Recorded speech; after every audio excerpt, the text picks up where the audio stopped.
আসসালামু আলাইকুম ভিউয়ার্স, কেমন আছেন সবাই? আশা করি সবাই ভালো আছেন। চলে এলাম আরেকটি নতুন ব্লগ নিয়ে। আর আজকের ব্লগটা কিন্তু অনেক স্পেশাল হতে যাচ্ছে। আজকে হঠাৎ করে নানি বাসায় যাচ্ছি, কারণ নানি বাসায় ওইদিকে মেলা হচ্ছে, তো না গেলে নানা নানি খুবই মন খারাপ করবে, তো বাধ্য হয়ে যেতে হচ্ছে। এইদিকে স্কুল কলেজ সবই খোলা, সবগুলো মিস করে আমরা নানি বাসায় চলে যাচ্ছি সকাল সকালই। এই মেলাটা কিন্তু অনেক বড় জায়গায় হয়, আর এটা আমি ছোটোবেলায় গিয়েছিলাম, তারপরে আর যাওয়া হয়নি। মেলাতে অনেক ভিড় হয়, তাই তাড়াতাড়ি নানির বাসায় চলে গেলাম। এখানে যেগুলো বড় বড় মুরগি পাঠিয়ে দিয়েছিলাম সেগুলো কিন্তু অনেক বড় হয়ে গিয়েছে। আর এই তো ওয়াসির জন্য কিন্তু অনেকগুলো গিফট নিয়ে এসেছি। সে কিন্তু অনেক খুশি, সেগুলো খুলে খুলে দেখছে। আসলে তার জন্যই আসা, সে অনেক রিকোয়েস্ট করেছিল আসার জন্য।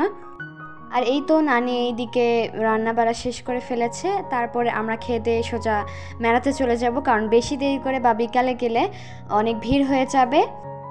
খাওয়া দাওয়া শেষ করে আমরা ভ্যানে করে চলে গেলাম। আর এই তো সে তো অনেক খুশি। আমরা যখন যাই তখন বেশি রোদ পড়েনি, তাই কোনো কষ্টই হয়নি যেতে ভ্যানে। আর হাইওয়েতে ভ্যানে করে যেতে অনেক ভালো লেগেছে, কারণ অনেক ঠান্ডা বাতাস পাওয়া যাচ্ছিল। তার কিছুক্ষণ পরে আমার মেলাতে চলে গেলাম, আর দেখেই তো অবাক হয়ে গেলাম, এত এত সুন্দর সুন্দর জিনিস ছোট বাচ্চাদের, আর এত সুন্দর করে দোকানগুলো সাজানো হয়েছে। আসলে অনেক দিন পরই মেলা দেখলাম, সেই ছোট্টবেলায় গিয়েছিলাম, তারপর আর যাওয়া হয়নি। তারপর সোজাসুজি আমরা মিষ্টি খাবারের দোকানে চলে গেলাম। আর এই তো অনেক রকমের মিষ্টি সাজিয়ে রেখেছে, মানে কি বলবো, এত এত রকমের মিষ্টি। আর এটা হচ্ছে মুরগি, আর এইদিকে আরও মিষ্টির দোকান, মানে অনেক অনেক মিষ্টির দোকান। বলতে গেলে সব রকমের জিনিসই কিন্তু মেলায় আছে। আর এই তো এখানে আমরা মিষ্টি কিনে ফেললাম। আর এই দোকানটার লাড্ডুটার কালার এত গাঢ়, দেখতে অনেক সুন্দর লাগছিল। আর এইদিকে ঝুড়ি ছিল, এগুলোকে আমরা ঝুড়ি বলি। তো আমরা দেখে শুনে ভালো মিষ্টিগুলো নিয়ে নিচ্ছিলাম। আর এখানে কিন্তু বালস মিষ্টিটাও ছিল, মানে মাছের আকারের মিষ্টি। মিষ্টিটা দেখতে অত বড় হলেও খেতে অতটাও ভালো না আমার কাছে। তো এই পাশে কিন্তু বিভিন্ন বাচ্চাদের খেলনার জিনিস, মানে এই পাশে খাবারের দোকান আর এই পাশে ওইসবের দোকান বসেছে। তো আমরা তারপর ওই পাশে চলে গেলাম। আর মাঝখানে কিন্তু একটা বড় পুকুর ছিল, তো এসেই দেখলাম অনেক অনেক ভিড়। তো ইচ্ছা ছিল নাগরদোলাতে চড়বো, আর নৌকাতে চড়ারও ইচ্ছা ছিল, তো ওটাতে আর চড়া হয়নি, সময় ছিল না। এরই মাঝখানে 3 ঘন্টা 4 ঘন্টা পার হয়ে গিয়েছিল। বিশেষ করে সময় লেগেছিল নাগরদোলাতে, অন্যান্য সিটগুলো বুক হচ্ছিল না, তাই অনেকক্ষণ ধরে ওপরে আটকে রেখেছিল। তো যাই হোক, সেখানে অনেক টাইম পার হয়ে গিয়েছে, আর আশেপাশে অনেক অনেক সাউন্ড হচ্ছিল।